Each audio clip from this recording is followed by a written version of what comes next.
참된 믿음을 찾아서 첫 번째 시간, 오늘은 마가복음 8장 27절부터 38절까지의 말씀을 가지고 이유 있는 문제 제기라는 제목으로 함께 문제를 제기해 보려고 합니다. 예수님이 전한 복음이 무엇이길래? 요즘에 식당 같은 데 가보면 원조 할매집이 굉장히 많죠. 도대체 어디가 원조인지 모르겠어요. 진짜가 인정받는 시대라면 원조라는 이야기는 안 할 것 같습니다. 제가 오늘 참된 믿음을 찾아서라는 시리즈 설교를 시작하면서 여러분들에게 적당한 문제를 제기하는 것입니다. 왜 굳이 믿음을 찾아서라고 하기보다는 참된 믿음을 찾아서라는 부연적인 설명을 붙였을까요? 여러분들, 예수님이 전하신 복음이 뭐라고 생각하십니까? 저는 이 시간에 여러분들이 익히 알고 있었던 좀 고정 사고방식을 버리고 성경으로 돌아가서 참으로 예수님께서 전하셨던 복음이 무언가를 여쭤보고 있는 것입니다. 예수님께서 복음 그 자체시니까 다시 표현하면 예수님께서 보여주신 과연 그 복음은 무엇이었을까요?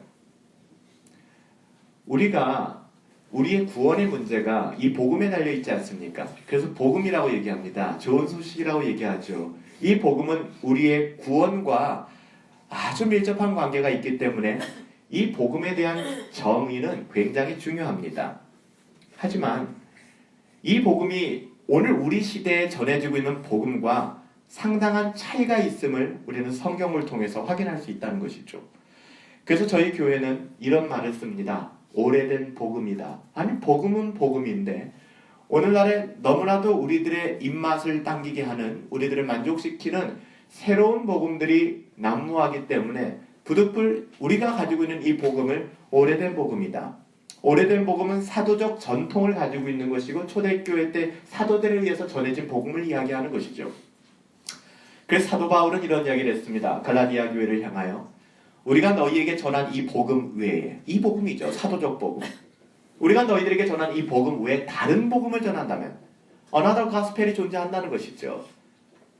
하늘에서부터 온 천사라고 할지라도 저주를 받을 것이다. 사실 오늘날 복음주의 교회들 안에도 이런 실수는 계속 반복되고 있습니다.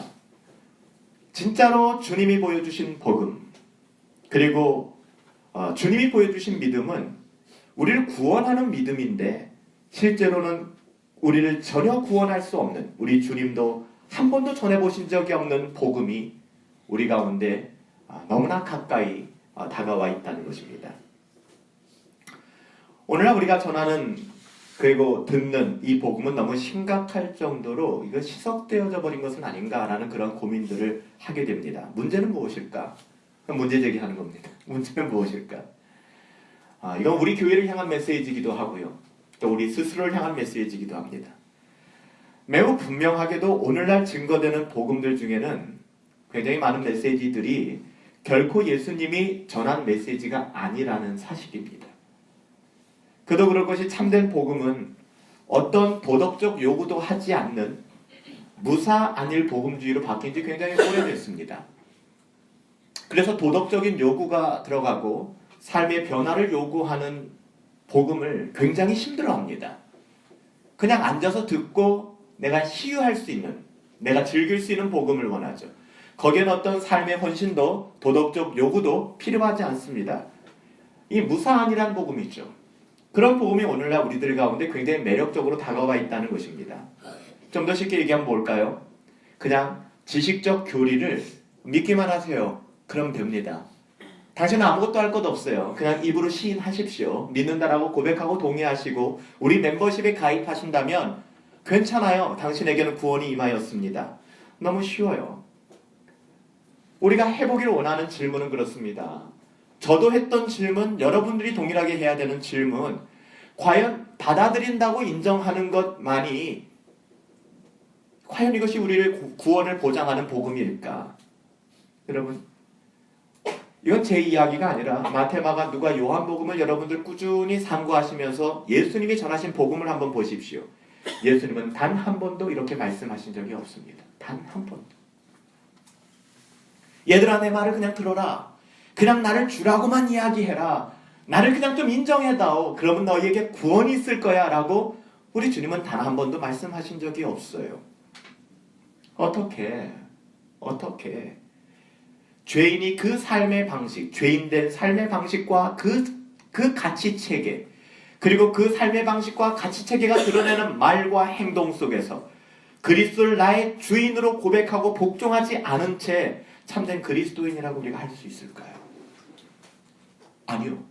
어느 누가 독일의 본헤퍼가 나치 정권 안에서 순교할 때 외쳤던 이 고백교의 이 고백처럼 우리는 너무나도 쉽고 너무나도 천박한 값싼 은혜주의 속에 빠져있는 것은 아닌가.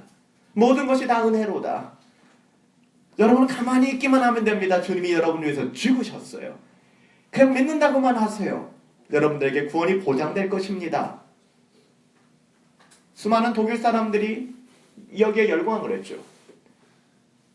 나치 정권에 충성하고 수많은 유대인들을 학살함에도 불구하고 그들은 구원받은 하나님의 자녀라고 생각했습니다. 잘못된 민족주의에 빠졌고요. 본회퍼는 독일 교회를 향하여 외칩니다. 삶의 거듭남과 삶의 변화. 그리스도를 주라고 고백하는 것뿐만 아니라 그리스도를 주인으로 모시고 그분을 따라가는 삶이 없이는 참된 구원을 보장받았다고 할 수 없는 것입니다. 저는 요즘 이런 고민을 많이 해봅니다. 교리적인 논박도 좋고 교리적인 토론도 좋고, 근데 여러분들, 우리가 예수님께서 말씀하신 대로 살지 않는다면 과연 우리가 복음의 구원의 그 아름다운 것을 향유하고 있는가 자문해 볼 필요가 있다는 것이죠. 우리 주님께서는 사랑하라고, 우리 주님께서는 이웃을 섬기라고 하셨습니다. 우린 사랑도 알고 있어요. 그 사랑이 아가페인지 필레오인지 여러분 그게 중요한 것이 아닙니다. 주님은 사랑하고 섬기라고 하셨어요. 사랑이 뭔지 알아요. 섬김이 뭔지도 압니다. 섬김의 레벨이 어떤 것인지도 알고 이것을 헬라어로, 라틴어로 다 풀고 신학적으로 해석할 수도 있습니다. 근데 정작 사랑하지도 않고 섬기지도 않아요. 저는 오늘날 기독교가 갖고 있는, 또 심지어 우리 분당 허브교회가 가지고 있는 위기는 이것이라고 생각합니다. 사랑하는 여러분들, 전 여러분들이 이기심의 옷을 벗었으면 좋겠습니다. 나 자신만을 위해 살지 마세요. 이런 얘기 들었습니다. 우리 교회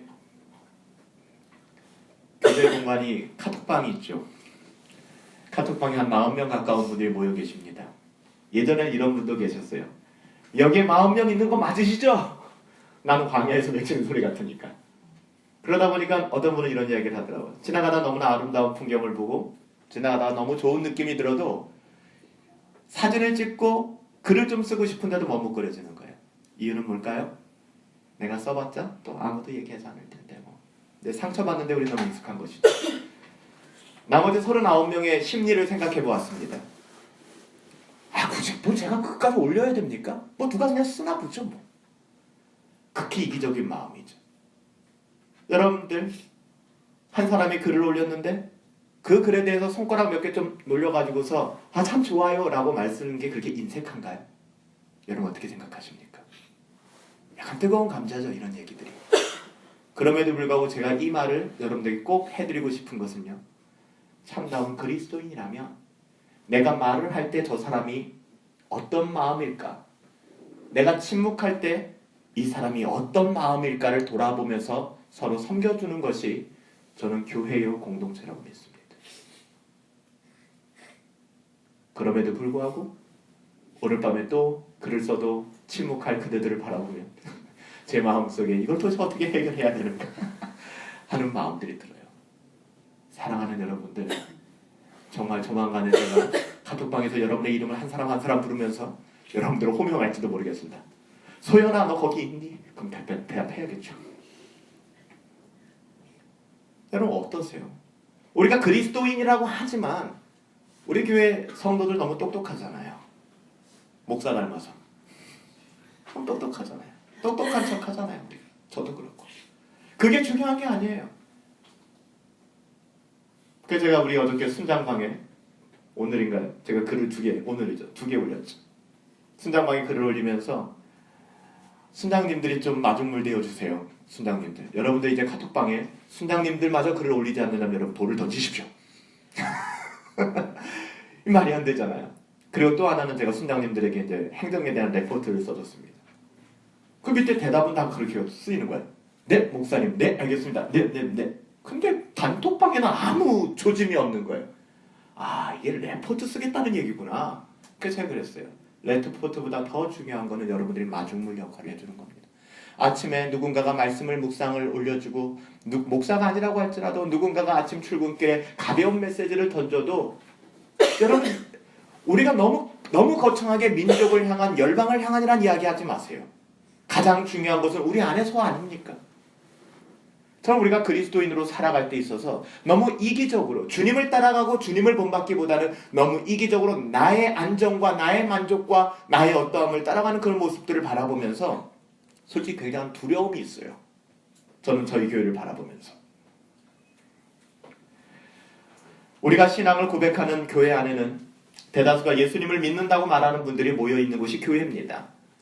그러나 예수님을 믿는다고 말하는 것은 예수님을 믿는 것이 아니라 예수님이 내 삶의 주인이시고 나는 그분의 말씀 앞에서 복종하고 나는 그분을 기쁘시게 하기 위해 살고 그분의 영광을 추구하며 그분이 나의 인생의 목적이고 우리 주님 앞에 인생을 마지막 날에 서게 될 것을 내가 기억하고 주님 앞에 나가는 모습이 정말 주님을 믿는 것입니다.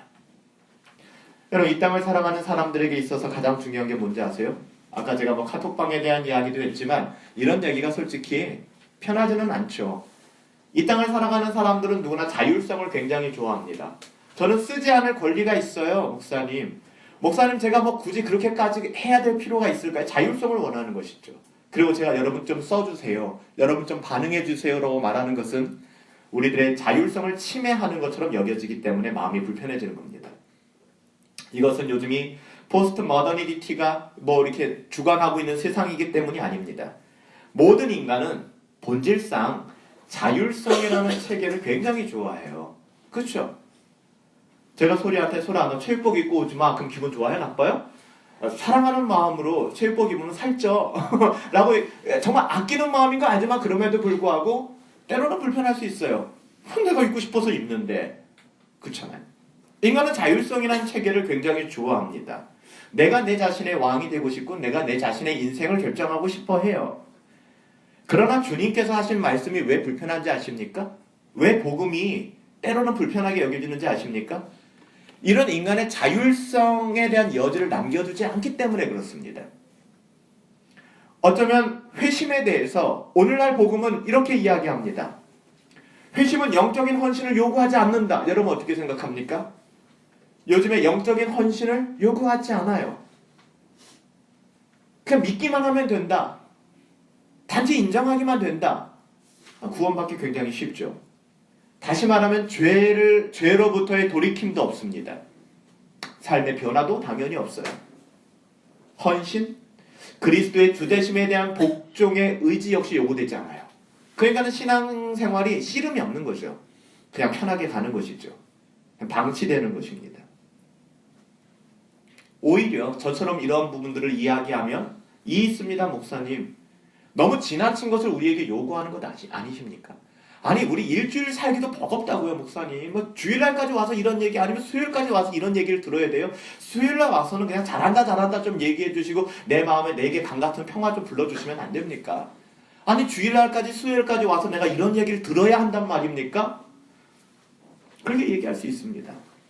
하지만 성경은 회심에 대하여 이야기할 때 우리가 걸어가던 그 방향에서 방향을 전환하라고 말씀하십니다. 무슨 얘기인가? 내가 지금 무엇을 추구하고 어떤 주인을 섬기고 있어요. 그러다가도 내 주인이 바뀌는 겁니다. 주인이 바뀌는 거예요. 방향이 바뀌는 것입니다.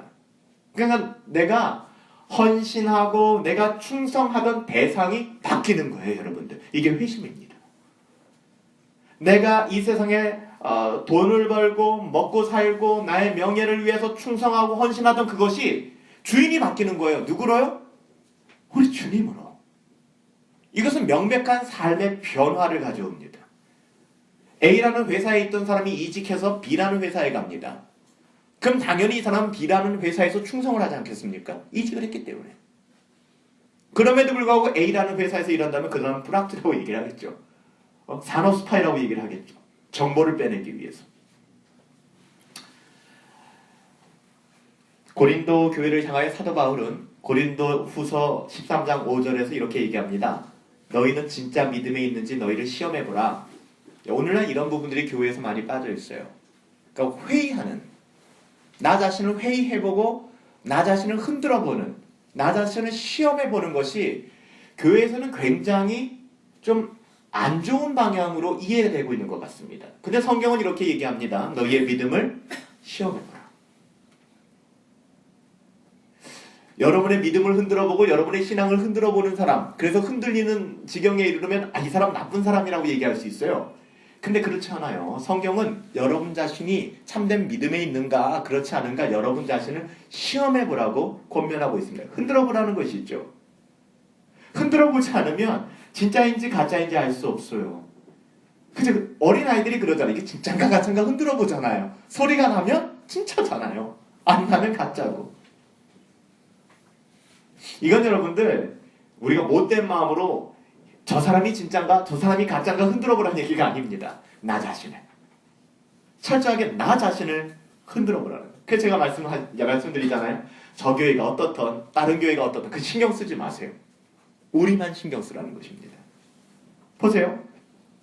내 스스로가 무엇인가에 흔들려 보았을 때, 우리가 그래서 흔들려 본다는 건 굉장한 축복입니다.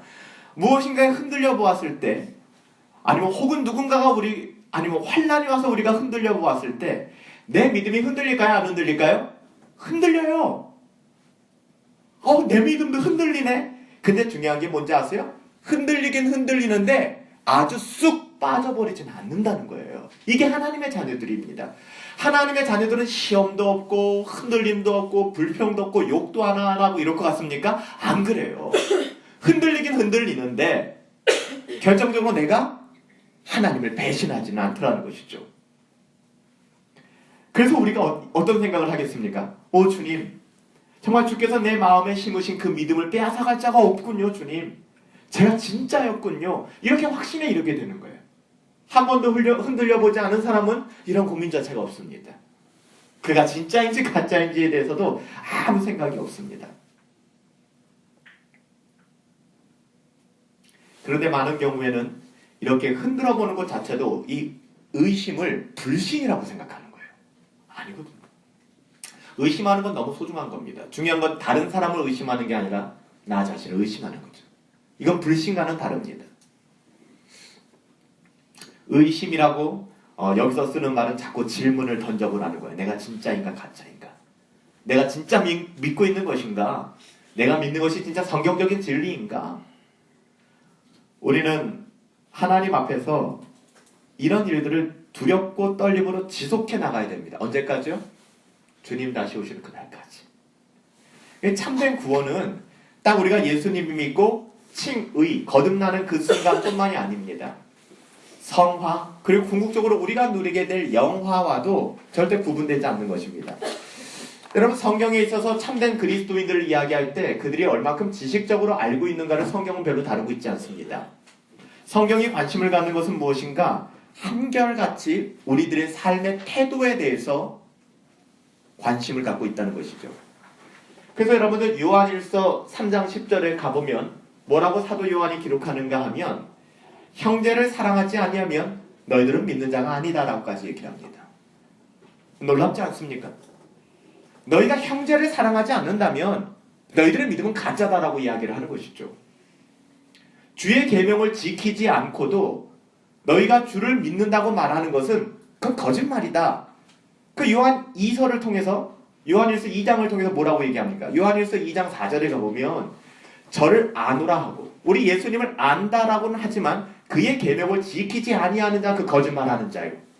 진리가 그 속에 있다 없다? 없는 자라는 거예요. 여기서 그의 계명을 지킨다는 것은 형제를 사랑하라는 세 계명을 대표적으로 강조하는 것입니다. 구원받은 하나님의 자녀들은 하나님의 말씀을 지키며 살아가고 싶어진다는 겁니다. 이 율법이 아니에요. 하나님의 말씀을 지키며 살아가야 되는구나. 너무 힘들어가 아니라 완벽하게는 못 지키지만 하나님의 말씀을 지키고 싶은 새로운 거룩한 욕망이, 열정이 우리 가운데 생긴다는 거예요. 그쵸? 그게 조나단 에드워즈가 말하는 신앙 감정이잖아요. Religious affection, holy affections예요. 그런 마음이 우리 가운데 생기는 거예요. 내가 완전히 그렇게 할 수 있는 능력을 가졌다는 게 아니라 내가 주님의 말씀을 지키고 싶어요. 내가 매일 아침에 일어나서 말씀을 묵상하고 상고하지는 못하겠지만 그러고 싶은 마음이 자꾸 들어요. 이런 변화가 일어나기 시작한다는 것입니다. 우리가 우리의 구원에 대해 증언할 때 참된 확신이라고 하는 것은 몇 가지 우리가 할 수 있는 경험을 붙잡는 데서 오는 게 아닙니다. 우리가 신앙생활을 하면서 너무 쉽게 주관주의와 경험주의에 빠져서 그걸 진짜 신앙이라고 착각하는 사람들을 저는 너무 많이 봤어요. 가령 우리가 어떤 체험을 했어요. 내가 어떤 체험을 했어요. 그렇다고 해서 그 체험으로 인해서 우리가 그리스도인이 되었다라고 성경은 단 한 번도 증언하지 않아요. 우리가 어떤 체험을 했는가 그렇게 중요하지 않아요. 좀 더 엄격히 말하면 그런 체험, 우리들이 할 수 있는 아주 신비한 체험이라고 할지라도 그 체험은 마귀도 줄 수 있는 체험이라는 겁니다.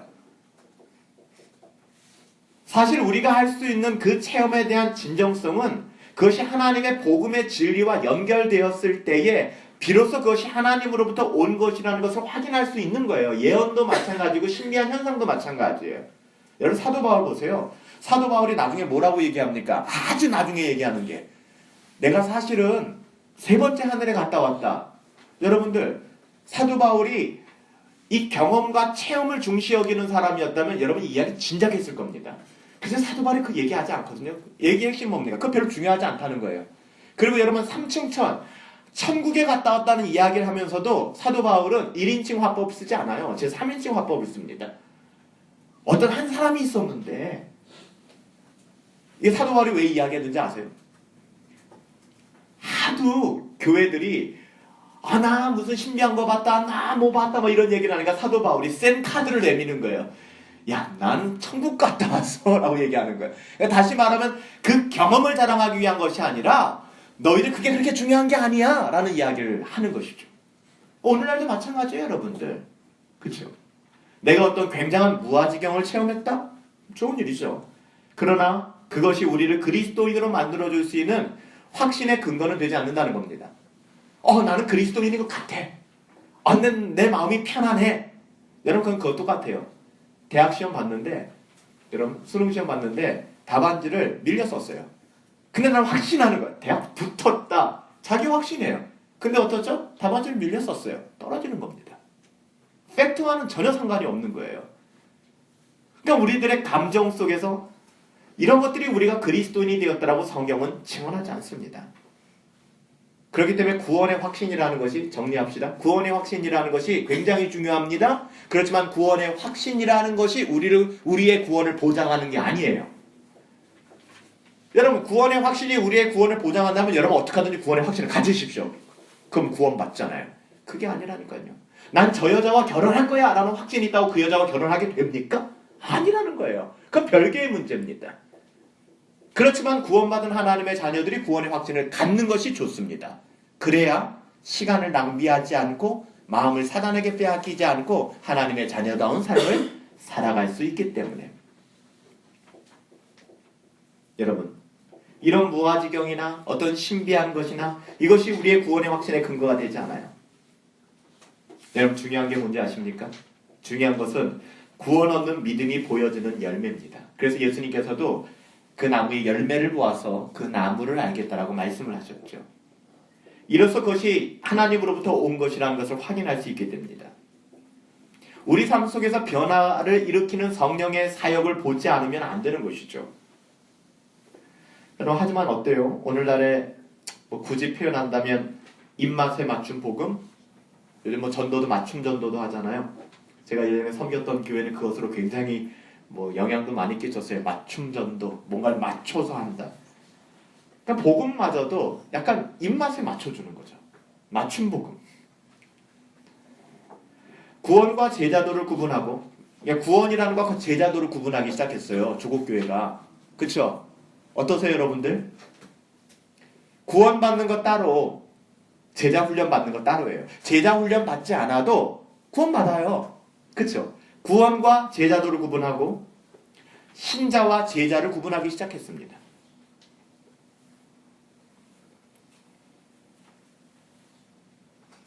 오늘날에는 초청자와 교회 와서 믿고 신자가 되었습니다.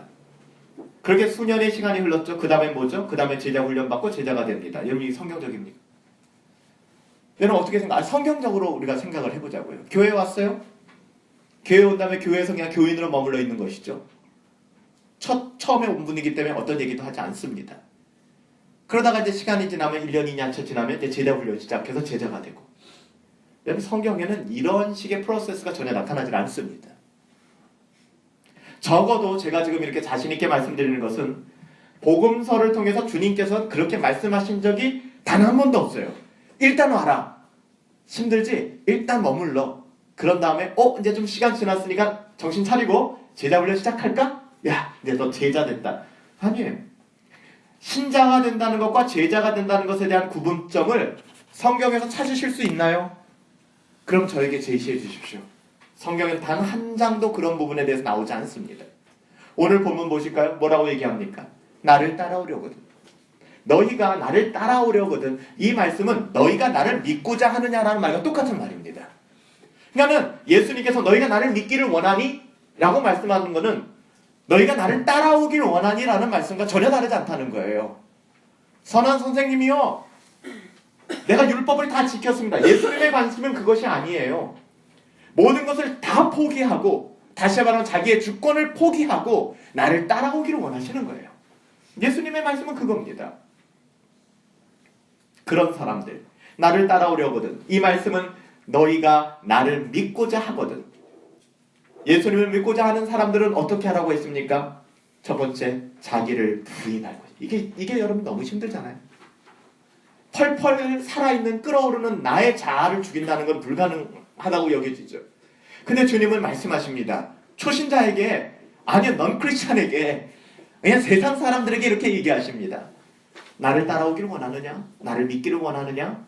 먼저 너를 부인해라. 그리고 십자가를 지고 나를 따라와라. 자기를 부인하는 것, 십자가를 지지 아니하면 주님을 따를 수 없다는 거예요. 그냥 믿는다고 얘기만 해보세요. 교회 와서 우리 새가족반 하시고요. 등록하시고요. 세례 받으시고요. 직분 받으시고요가 아니에요. 성경은 단 한 번도 그렇게 우리의 구원에 대해서 설명하지 여러분 않는다는 것이죠. 이 말씀은 나 자신을 불신하지 않고서는, 참 어려운 얘기죠. 나 자신을 불신하지 않고서는 주님을 믿을 수 없다는 거예요. 다시 말하면 주님을 믿지 않는다는 것은 무엇인가? 반대로 나를 신뢰하는 겁니다. 내가 썩 괜찮은 사람으로 여겨지기 시작하고요. 나는 괜찮은 사람이에요. 이런 생각을 하기 시작하는 겁니다. 믿을 건 나밖에 없다. 이런 인생관을 가지고 살아가는 사람들. 우리가 예수님을 믿으면서도 그렇게 자기 자신을 믿으며 살아갈 수 있는가? 이건 거짓말입니다. 우리가 참으로 믿음이 있고 예수님을 따라가기 시작한다면 우리는 스스로를 부인하기 시작합니다. 내가 힘들어지기 시작합니다. 여러분 이것이 오늘날 많은 교회에서 이대로 바르게 가르쳐진다라고 생각하십니까? 만약 오늘날 교회들이 성경을 바르게 이해하고 성경대로 가르치고 있다고 한다면 오늘날의 이런 입맛에 맞춰진 복음이 전파되지 않을 겁니다. 제자와 신자를 구분하고 구원과 헌신을 구분한 이런 일들이 일어나지 않을 거예요.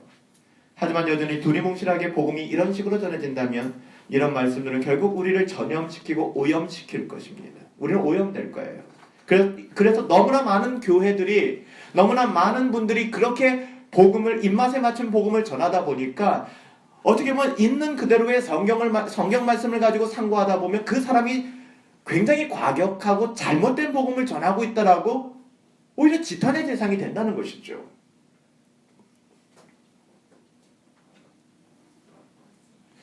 여러분, 주님이 전한 복음은 어떤 복음인가요? 주님이 전한 복음은 죄인의 입맛에 전혀 맞지 않은 복음입니다. 그래서 여러분들 처음에 교회 왔을 때 복음을 들으면 기분이 나빠야 돼요. 이게 너무 당연한 거예요. 처음에 교회 왔는데 물론 하나님이 은혜를 주셔서 오자마자 와, Amazing Grace 할 있는 사람도 있지만 대다수의 사람들이 자연인의 상태로 교회에 오면은 이게 재수 없어야 돼요. 밥맛 없어야 돼요. 싫어야 돼요. 이 아주 bad news, 엄청나게 나쁜 소식으로 들려야 된다고요. 이거 뭐야 도대체? 그래야 소망이 있는 거예요, 여러분들. 주님이 전한 복음은 죄인된 우리들의 입맛에 맞지 않아요. 여러분, 요한복음 6장 아세요? 요한복음 6장에 가보면은 사람들이 예수님을 막 높여드립니다. 와, 예수 선생님, 막 예수님 높여드려요. 예수님을 놓치고 싶지 않아 해요. 심지어는 예수님을 모셔다가 왕으로 삼겠다고까지 이야기합니다. 왜 그런지 아세요? 오병이어의 기적이 일어났거든요. 예수님께서 오병 5개의 떡과 두 물고기를 가지고 5,000명을 먹이셨어요. 그리고 12광교리를 남기셨어요. 어디에서? 광야에서. 사람들은 예수님 붙잡아야 한다고 생각했는데 이런 사람 놓치면 안 되죠. 이런 사람 대선 후보에 나오면은 대통령 되는 겁니다. 국민들의 먹거리, 살림살이 다 책임져 주잖아요. 막 눈이 뒤집히는 거예요. 오라, 와, 이 사람이다, 이 사람이다. 그러니까 예수님 붙잡으려고 하는 것입니다. 예수님께서요, 이들의 요구를 물리치셨습니다. 그리고서 뭐라고 말씀하셨는지 아세요? 너희가 나를 쫓아오는 것은 하나님의 말씀, 복음에 대한 관심이 아니라 먹는 것에 대한 관심이구나 라고 말씀하셨습니다. 이는 오늘날 번영복음. 예수 믿으세요. 예수 믿으면 복 받습니다. 예수 믿으세요. 예수 믿으면 당신 남편 사업 잘 될 거예요. 예수 믿으세요. 당신의 아이 잘 될 겁니다. 예수 믿으세요. 당신의 가문이 믿음의 명가가 될 겁니다. 라는 이 번영복음을 가르치는 교회에 대한 아주 일침을 가하는 예수님의 말씀이에요. 너희가 복음에는 관심이 없고 교회다. 그래서 여러분들 그런 말 하지 마세요. 교회 다니면 다 좋아질 거야. 다 좋아질 거야. 뭐가 좋아진다는 것이죠? 예수 믿으면 잘 될 수 있고 예수 믿으면 어떻게 될 것이고, 그러나 이런 이야기를 하는 것이야말로 주님이 지금 말씀하시는 요한복음 6장을 통해서 볼 때 예수님은 얼마나 다른 말씀을 하고 계십니까? 예수님이 이렇게 말씀하세요. 요한복음 6장에서 너희는 헛된 사람의 영광을 구하지 하나님의 영광에는 관심이 없구나. Glory of God. 하나님 그 쉐카이나의 영광, 너희들이 시은 자에 임하시는 하나님의 영광에는 추워도 관심이 없으면서 하늘에서 내리는 만나와 하늘에서 내리는 메추라기에는 관심이 많구나 라고 말씀하시는 거예요. 여러분, 예수님은 아예 노골적으로, 여러분 나를 왕 삼으려고 그래요. 나를 막 칭찬해요. 그럼 예수님 마음 좀 부드럽게 해도 좋지 않습니까? 근데 이런 상황에서 예수님은 노골적으로 성경을 보세요. 아주 거칠게 대하고 계세요. 그럴 때마다. 부자 청년도 마찬가지잖아요. 선한 선생님이요, 어떻게 하면 구원을 얻을 수 있겠습니까? 나는 당신이 선지자로서 막 이렇게 좋은 얘기를 하는데 예수님 뭐라고 얘기하십니까? 내 재산 다 팔아 가난한 사람에게 나누어줘. 이런 시니컬한 사람이 어디 있습니까? 이 말도 안 되잖아요. 근데 예수님께서는요, 이런 사람들을 만날 때마다 굉장히 거친 화법을 사용하십니다. 무서운 이야기죠. 주님은 절대 듣는 이의 입맛에 맞추시지 않으셨어요. 그것 때문에 예수님이 사용하신 이 제자도의 상징으로 사용하신 단어는, 예수님이 제자도라는 것을 말씀하시면서 사용하신 단어가 뭔지 아세요? 우리 성경에는 종이라고 되어 있지만 원어적 표현은 노예에 가깝습니다. 노예. 그래서 여러분들 열린교회 김남준 목사님 책을 많이 쓰시죠. 김남준 목사님이 쓰는 책에 보면 자기를 늘 뭐라고 쓰죠? 그리스도의 노예 김남준. 처음엔 뭐야 오버하고 있네. 전 그렇게 생각했어요. 신학생 시절에 무슨 노예라고까지 얘기하나. 근데 여러분 성경을 제가 원어적으로 더 깊게 상고하다 보니까 종이라는 말은, 이 옛날에 노예라는 제도가, 이 노예라는 것이 인권을 굉장히 유린하고 좋지 않은 의미가 있기 때문에 노예라는 말로 번역하지 않고 우리가 종이라는 말로 그냥 번역을 한 거예요. 또 어떤 분들은 그래서 머슴이라고까지 얘기를 하는데 아니에요. 성경에 예수님께서 나를 따라오려거든, 너희가 구원을 얻으려거든, 너희가 제자가 되려거든 할 때 사용하신 단어는 노예라는 단어입니다. 노예. 주님은 분명히 노예라는 단어, 둘로스라고 하죠. 노예라는 단어를 사용하셨고 자기 부인과 십자가 질 것을 요구하셨어요. 주님이, 제가 아니라 주님이. 성경에서 이 얘기하는 노예는 둘로스입니다. 둘로스. 여러분, 노예는 급이 있어요. 여러분 잘 아시는 것처럼 구약의 요셉 같은 경우는 노예는 노예였지만 노예들을 관할하는 노예였죠. 여기서 말하는 둘로스는 제가 여러 번 이야기하지만 자율성이라고는 전혀 가질 수 없는 상태의 노예가 둘로스입니다. 자신의 판단과 의사결정이 아니라 주인이 명령하는 그대로 살아야만 되는 거예요. 외요가 없습니다. 노예니까. 그래서 절대적으로 무조건적으로 복종하는 노예. 이 당시 사람들은 노예가 무엇인지 알고 있었기 때문에 이 단어를 아주 극명하게 이해할 수 있었어요. 그 단어를 주님이 사용하셨어요. 여러분, 그렇기 때문에 복음은 우리의 자율성을 중심으로 돌아가는 인간의 본성에 있어서 거부감이 생길 수밖에 없어요. 이게 안 죽으면, 내가 안 죽으면 싫은 거예요. 지금도 듣기 싫은 분들 계시죠? 여러분 어떠세요? 처음부터 복음을 들었을 때 여러분 처음부터 이건 정말 복음은 내 입맛이다 라고 생각했던 분은 아무도 안 계실 거예요. 저도 마찬가지였습니다. 화가 났어요. 이 복음이. 기분 나쁘다. 이거 완전히 뭐 나를 무시하는 거네. 이게 정상입니다. 이게 정상이에요. 실제로 주님은 그렇게 말씀하셨고요. 그렇기 때문에 여러분들 성경에서 이야기하는 이 주인 주자를 쓰죠. 이 주라는 표현은 헬라어로는 퀴리오스 그리고 데스포테스라는 이 두 가지 단어를 사용합니다. 이 둘 다 퀴리오스라는 말이나 데스포테스라는 말 둘 다 주권적인 분, 그분의 주권, 다시 말하면 주인으로서의 권한을 강조하는 말입니다. 근데 솔직히 오늘날에는 주권이라는 의미를 솔직히 찾아볼 수 없죠. 그쵸? 그렇지 않습니까? 우리가 대통령이 왕 아니잖아요. 오늘날은 왕이 없잖아요. 그러니까 이 주권이라는 말을 우리가 이해하기가 쉽지 않아요. 왕정시대에 살고 있지 않기 때문에. 여러분, 왕정시대에 왕이 해라 그럼 하는 겁니다. 이게 왕정시대이기 때문에 가능한 거죠. 토를 달 수 없어요. 그런 주권을 왕의 주권이라고 이야기하는데, 여러분 이 데스포테스도 역시 절대적인 독재처럼 절대적인 나의 주님을 내가 섬겨야 할 대상을 향하여 쓸 수 있는 말입니다. 이런 의미에서 주님께서는 그 자신을 퀴리오스, 데스포테스라는 단어를 사용하셨어요. 우리가 로마서 공부했죠. 로마서 6장 18절에 가면 로마서 6장 18절에 이런 말씀이 나옵니다. 너희를 뭐로 불렀다고요? 의의 종, 의의 노예로 불렀다고 얘기를 합니다. 이때 종도 같은 둘로스라는 단어입니다. 제가 지금 설명하는 노예라는 단어, 그렇기 때문에 우리가 예수님을 믿는다고 하는 것은 어떤 것인가 하면 철저하게, 아주 철저하게 주님을 따라가는, 어떤 기준으로? 하나님의 말씀의 기준으로 주님을 따라가는, 그러니까 토를 달지 않는 거예요. 그 여러분 말씀드렸죠. 사도 바울이 로마서 9장부터 11장까지 유대인의 구원에 대하여 진짜 풀리지 않는 고민으로, 사변적 고민으로 주님 앞에 항거하잖아요. 그때 하나님께서, 주님께서 보여주셨죠. 근데 그게 솔직히 인간적으로는 확 풀리는 게 아니었죠. 근데 로마서 11장에 가서 사도 바울이 뭐라고 하죠? 깊도다 부요하다 하나님의 지식이 부요하며, 이렇게 나가잖아요. 인정하는 거예요. 하나님의 계시의 말씀에. 여러분, 계시가 완성되었잖아요. 오늘 우리는 성경을 가지고 있잖아요. 그러니까 성경의 권위 가운데 우리는 부복하는 것이죠. 말씀 중심이라는 뜻입니다. 그냥 말씀대로 살라는 거예요. 하나님 중심, 말씀 중심, 그렇게 살라고. 이것이 믿음이다. 이것이 믿음 있는 삶이다. 이것이 saving faith, 구원에 이르는 믿음이다 라고 얘기하고 있는 것입니다.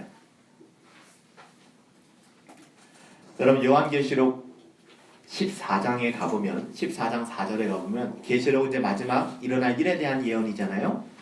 나중에 천상에 구원받은 성도들의 모습을 설명하고 있어요. 이렇게 설명을 하고 있습니다. 구원받은 사람들에 대하여. 이 사람들은 여자로 더럽혀지지 아니하고, 야고보 또한 요한 사도도 요한 1서에서 기록하고 있는 바, 이 세상과 간음하지 않았다. 이 세상과 간음하지 않았다는 것은 이 세상의 사고방식을 가지고, 이 세상의 가치관을 가지고 살지 않았다라고 얘기하는 거예요. 그것이 구원받은 하나님의 자녀를 설명하는 계시록의 말씀입니다. 그리고 그들은 믿음을 지켰다라고 얘기합니다. 정결을 지켰다라고 얘기합니다. 더 나가서 뭐라고 얘기합니까? 어린 양이 어디로 가든지, 어린 양이 어디로 인도하든지, 그것이 광야이든 그것이 궁궐이든 상관이 없다는 거예요. 광야가 아름다울 수 있는 이유가 여기에 있는 거예요. 시편 23편에 다윗이 고백했을 때 그는 지금 광야에 있고 황무지에 있고 고통 가운데 있지만 여호와가 나의 목자이기 때문에 부족함이 없다고 얘기하는 거예요. 지금 내가 다른 곳으로 옮기지 않았어요. 나의 환경은 여전히 그지 같고 나의 환경은 여전히 힘들어요. 근데 그가 부족함이 없다고 고백하는 이유는 뭡니까? 하나님 당신이 나의 목자이기 때문이에요. 여러분 천국 백성을 뭐라고 얘기합니까? 어린 양이 어디로 가든지 어린 양을 따라가는 사람들이라고 얘기합니다. 이것이 그리스도인의 정의예요.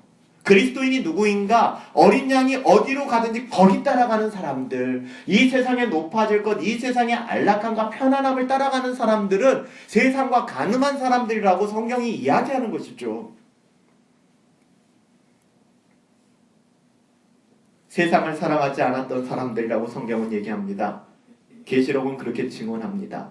육신의 정욕, 안목의 정욕, 이생의 자랑에 나의 삶을 팔지 않는 사람들, 나의 삶을 팔지 않았던 사람들. 여러분, 계시록에서는요, 그 어디에서도 그들이 교회에 다녔기 때문에 예수님이 어떤 분인지 신앙 고백한 사람들이었기 때문에 라고 이야기하지 않습니다. 어린 양이 어디로 가든지 어린 양을 따랐던 사람들. 여러분, 이것이 구원받은 성도의 모습이요, 이것이 참된 믿음인 것입니다. 주님께서 말씀하셨던 복음은 노예로의 부르심이에요. 노예로의 부르심. 이것이 제자도의 핵심입니다. 예수님이 전하신 복음은 철저한 순종으로 주님을 따르라고 했던 복음이지, 결심하세요 여러분들. 지금 믿겠다고 결정하세요. 여러분들 저를 따라하세요. 구원받은 하나님의 자녀인 것을 우리 같이 기도하십시다. 영접 기도 좀 더 강하게 이야기하면 허접한 결신이나 허접한 영접 기도 따위로 우리의 구원이 보장된다고 성경은 단 한 번도 이야기한 적이 없어요. 그렇게 구원이 우리 가운데 임하는 것이다라고 이야기하지 않아요. 우리가 영접 기도에 대한 오해가 있는데요, 영접 기도를 따라하기만 하면 된다고 가르치는 것은 참된 복음과 진정한 구원에 대한 오해입니다. No cross, 십자가를 가르치지 않아요. 그냥 따라하기만 하면 구원받는다라고 이야기를 합니다. 구원의 길은 그런 길이 아니에요. 우리도 늘 전도하고 복음을 전할 때 이런 유혹이 있거든요. 이 사람이 이것까지 얘기하면 거부할 텐데. 저도 마찬가지로 목회하면서 이렇게까지 이야기하면 이 사람들이 배견할까? 전 모르겠어요. 흔들어 보는 거죠. 여러분의 참된 믿음이 있고 하나님의 자녀들이라면 좀 흔들리고 목사님 너무 센 거 아니야 라고 생각할지 모르겠지만 남아있을 것이고, 그렇지 않으면 떠나겠죠. 그건 저의 영역이 아니니까. 그렇다고 해서 여기 있는 목사는 아무도 떠나기를 원하지 않아요. 그렇게 생각하시면 안 돼요. 아무도 떠나기를 원하지 않아요. 그럼에도 불구하고 이건 보다가 일단 요것만 1단계 2단계, 이건 아무도 우리들이 얼마나 큰 불신인지 모르겠어요. 우리가 하는 게 아니거든요. 우리가 그 사람 예수 믿게 만드는 게 아니라고요. 이건 하나님이 하실 일이죠. 우리가 복음을 전한다는 것이 요령껏 그렇게 인간이 이해할 수 있는 쉬운 단계부터 우리 나름대로 주님은 모르겠습니다. 그러니까 주님께서 하신 그 말씀은 그런 말씀과는 좀 차이가 있는 것 같아요. 그렇다고 해서 처음부터 막 너무 강하게 이런 얘기는 아니에요. 어떤 경우에는 정말 예수 믿는 것 진지하게, 이게 얼마나 놀라운 일이고 하나님이 어떤 분이시고 그분 앞에 우리는 죽을 수밖에 없는 존재이고 있는 그대로 그 복음을 전해줬는데 그 사람이 돌아오는 경험을 할 때가 있어요. 와, 이제 놀랍다. 하나님이 하시는 거구나. 여러분, 참된 믿음은 우리가 결심하고 영접 기도하는 차원의 것은 아니라는 것이죠. 여기에는 순종도 없고 헌신도 없어요. 주제권적 구원입니다. Lordship Salvation이라고 얘기하죠. 주제권적 구원. 다시 말하면 진정한 구원은 예수 그리스도를 나의 구원자로 인정할 뿐만 아니라 그분을 나의 주인으로 인정하는 삶이라고 이야기를 하는 것입니다. 내 죄를 위해 예수님이 십자가에서 죽으신 것을 나는 믿습니다. 감사합니다. 이렇게 끝나는 것이 아니라 예수님을 나의 주인으로 인정하고 나의 삶에서 나의 나됨을 포기하고 예수님을 따라가는 삶으로 반드시 나타나게 된다는 것. 이것이 구원 얻는 믿음이라는 거예요. 이것이 없다면 의심해 보라는 겁니다. 그러면 이것은 오해하지 마세요. 자꾸 제가 삶의 행위를 얘기한다고 해서 행위복음을 얘기하는 게 아닙니다. 회개와 믿음을 이야기하는 것이지 행위와 공로를 이야기하는 게 아니에요. 순종과 믿음이라는 관계는 여러분 성경에 있어서 거의 동일합니다. 다시 말하면 믿는 사람은 순종하게 되어 있어요. 순종하는 사람은 믿음이 있는 것입니다. 그러니까 믿음의 열매와 결과로 주어진 것이죠. 이건 여러분 요한복음을 보실까요? 요한복음 3장 36절에 가보면은 믿는 자와 순종하는 자를 동시에 같은 것으로 다루고 있거든요. 제가 읽어드릴게요. 요한복음 3장 36절. 아들을 믿는 자에게는 영생이 있고 아들에게 순종하지 아니하는 자는 영생을 보지 못하고, 여기는 지금 믿는 자와 순종하는 자를 지금 같이 좀 어려운 말로 교호적으로 사용하고 있어요. 같은 의미가 있다는 겁니다.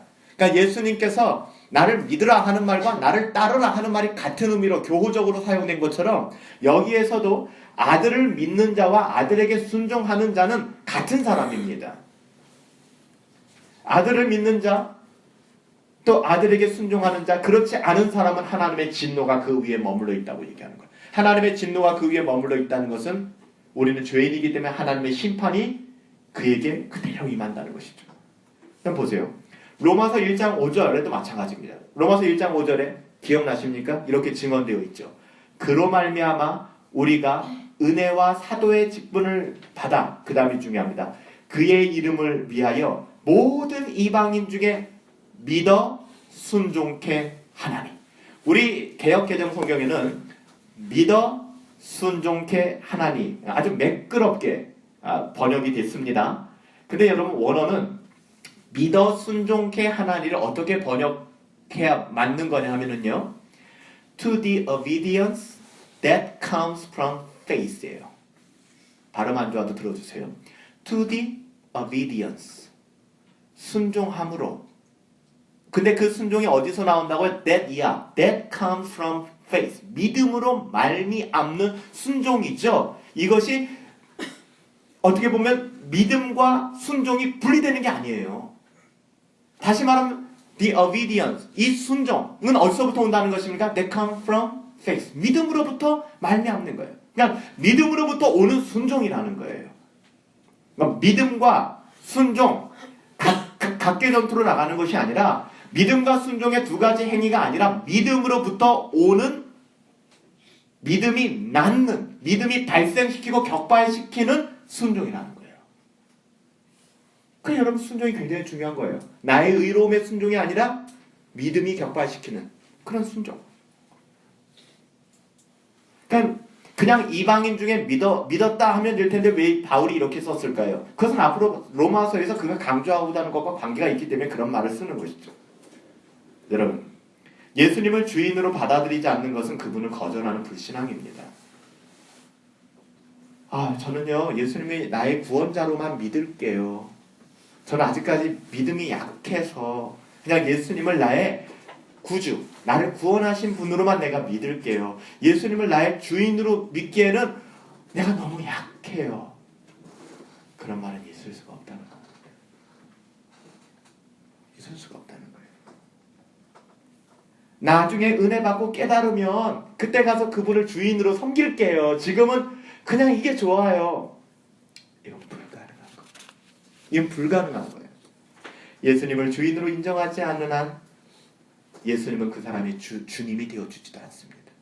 그래서 여러분들, A.W. 토저 목사님이 이런 이야기를 했어요.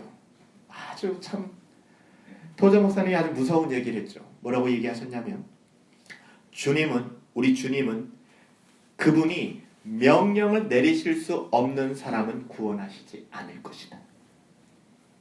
주님은 그분이 명령을 내릴 수 없는 그 사람은 구원한 적도 없고 구원하시지도 않을 것이다. 무슨 의미입니까? 전쟁을 치를 때 군인들에게 요구되는 것은 무엇이죠? 여러분 잘 아시잖아요. 상관에게 불복종하는 것은 사형이에요. 전시 상황에서는. 명령의 질서 속에서 자신을 복종시키는 것이 군인에게 요구되는 것입니다. 자기 뜻대로 가지 않아요. 명령에 살고 명령에 죽는다라고 얘기합니다. 전쟁을 하는데 소대장이든 중대장이든 대대장이든 명령을 하는데 그 명령에 따라 오지 않는 군인들이 있다면 그 군인은 전쟁에서 아무 쓸모없는 군인입니다. 오히려 떠나는 것이 낫습니다. 바로 이 말씀입니다. 그분이 명령을 내릴 수 없는 사람은 구원하지 않을 것이다. 은혜로 인하여 믿음으로 말미암는 구원을 주님은 가르쳐 주셨습니다. 그 은혜라는 것은 우리에게 육적인 마음대로 살 수 있는 자유가 아니라 율법 파괴하면서 사는 것이 아니라 영적으로 살아갈 수 있는 능력을 주신 거죠. 율법을 사랑하고 지킬 수 있는 능력을 주세요. 구원받은 하나님의 자녀들에게는. 우리가 성화를 가르치면서 강조해야 될 것이 이거 아닙니까? 여러분, 성화도 나의 힘으로 되는 게 아닙니다. 여러분, 거룩한 삶 여러분 힘으로 됩니까? 어떤 분들은 그래, 목사님 잘 안 돼요. 경건에 힘써야죠. 형제 자매 더 열심히. 안 돼요 목사님, 너무 힘들어요. 제가 요즘에 교제하고 있는 한 자매도 매일 제가 아침 말씀 묵상을 나눠드리는데 여러분들보다 더 적극적으로 나눕니다. 막 길게 자기의 삶을 막 나눠요. 오늘도 제가 문자를 보냈는데 여러분들이 본 그 문자 똑같은 문제예요. 보는데 길게 저한테 너무 힘들고 안 된대. 그래서 그랬어요. 자매, 안 되는 게 너무 당연한 거야. 하나님의 은혜 구하자. 우리가 안 되니까 성령께서 오셨잖아. 그분 의지하자. 나의 힘으로는 안 돼. 나의 힘으로 언제 잘 된 적이 있어? 안 돼. 바로 그겁니다. 하나님께서 은혜를 주시고 그 은혜 안에서 우리가 영적으로 살아갈 수 있는 능력을 주세요. 율법을 사랑하고 지킬 수 있는 능력을 주세요. 그래서 성화를 가르치면서 강조해야 될 것도 하나님의 은혜입니다. 여러분들 가운데 목사님 저는 안 돼요. 저는 안 돼요 하시는 분들은요. 교만한 분들이에요. 하나님의 은혜를 구하세요. 하나님이 행하십니다. 하나님이 행하세요. 이렇게 회심이라는 것은 이렇게 은혜를 깨달을 때부터 시작되어지는 것이고 방향이 전환되어지는 거, 충성의 대상과 전환과 관계가 있는 것입니다. 그 믿음이라는 것은 우리가 참된 믿음에 대해서 오늘 문제 제기를 제가 하고 있는데 믿음이라는 것은 반드시 회개와 복종에 대한 열망을 수반해요. 그분께 복종하고 싶은 열망. 구원하는 믿음이 내 안에 있다면 여러분들 구원하는 믿음이 내 안에 있다면 우리 안에 있다면 어떤 마음이 생기냐면 정말 주님 뜻대로 살고 싶어요. 주님 뜻대로 살고 있지 않지만 주님 뜻대로 살고 싶어요.